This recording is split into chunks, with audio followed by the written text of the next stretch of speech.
Hey guys, I thought you'd be interested in this. You recognize that over there behind me?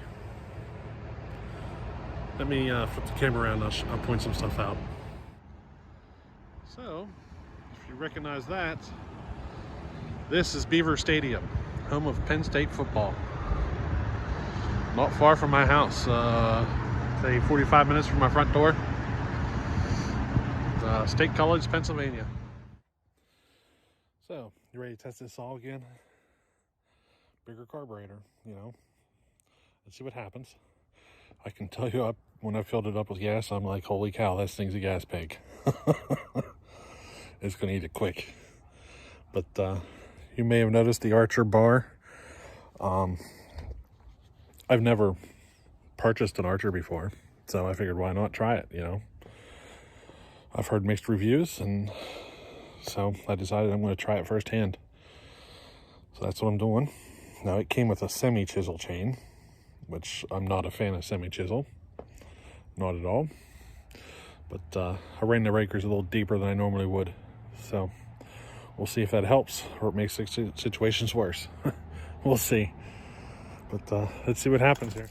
All right, make sure you watch until the end. I'm going to throw some side-by-side comparisons up. No real racing, because they're just random footage. I didn't set nothing up. Just random footage that I already had, and I'm going to throw them up side by side. So you're going to get to see some things. But the last one might be a race. That's my Homelite Super XL Auto that I ported versus this 130. So there's a bit of a difference. Alrighty, the very last one. Alrighty, thanks.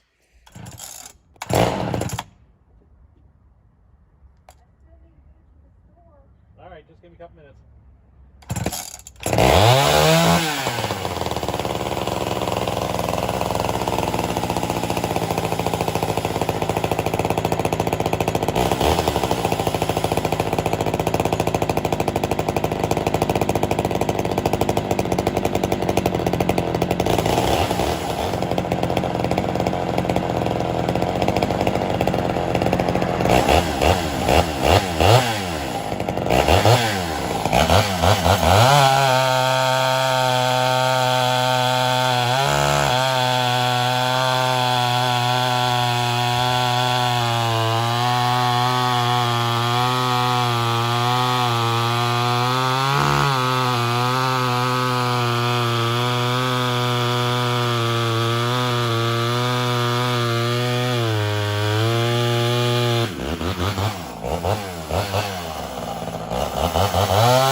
Like a freight train, doesn't it? It's ridiculous how hard that saw is pulling. I have the rakers too deep, like a lot, and the wood itself is consuming so much torque it isn't even funny. It feels like I'm trying to pull on a freight train.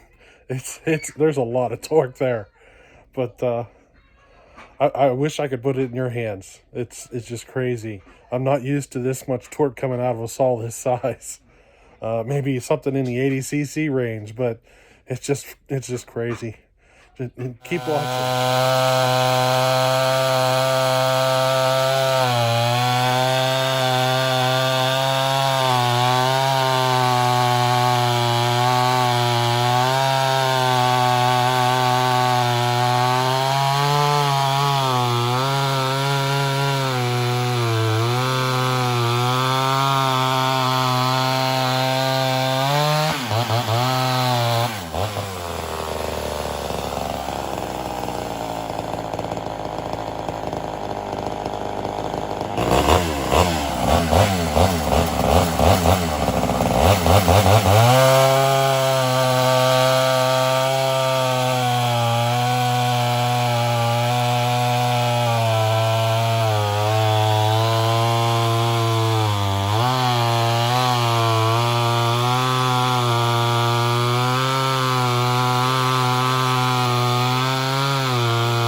for as much torque as this saw has, I bet you I could crank up the RPMs a little bit more.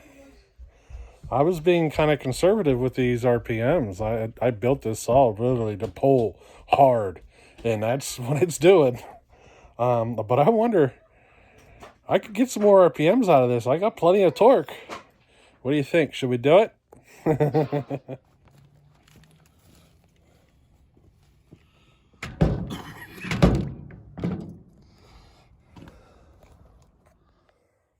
So I definitely have the rakers too deep.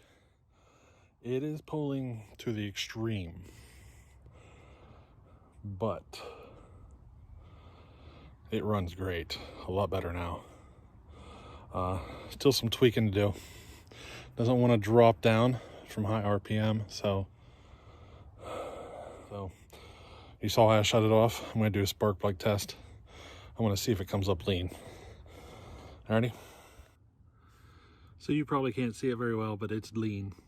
It's definitely running lean. So I need to richen it up some. I don't want to chew up all this wood doing this, but we'll get her fine-tuned and see how she does in the other wood pile. Now I have these rakers so deep that I'm probably going to have to file a chunk off the chain because it's too much. But I can tell you this has, let me put it this way. This is actually comparable to my 925, the amount of torque I'm pulling out of this saw. So I'm very happy. This is pulling every bit as hard as my 925 did. So yeah, I'm very happy. So I'll have this carb almost to max, like maxed out. What, buddy? Yeah, but you know, if you picked up on it, the carburetor, or I shouldn't say the carburetor, the saw is it's having trouble dropping down from high RPM. It's kind of hanging out up there after I let go of the trigger. I'm suspicious of an air leak. It's got new seals in it. You know, it's got the motor seal for the base gasket and stuff, but we might have to do some testing here. I'm thinking we might have an air leak to deal with, which might be the reason I'm maxing out on the carb. But we'll see. We're going to take it out and give it one more test after this, and we'll see what happens. Say hi. Yeah, say hi. This is Levi. This is Levi. I'm going to throw some comparisons in here. Not really comparisons. We're just going to throw some side-by-side footage up of different saws that I've ran. I just pulled the footage off of, other videos I already had uploaded. The very last one's kind of interesting, though. That's the ported Super XL Auto side-by-side comparison to this 130. And there's a difference there. Check it out. It'll be the very last one. Alrighty?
Till the next time, later. All right.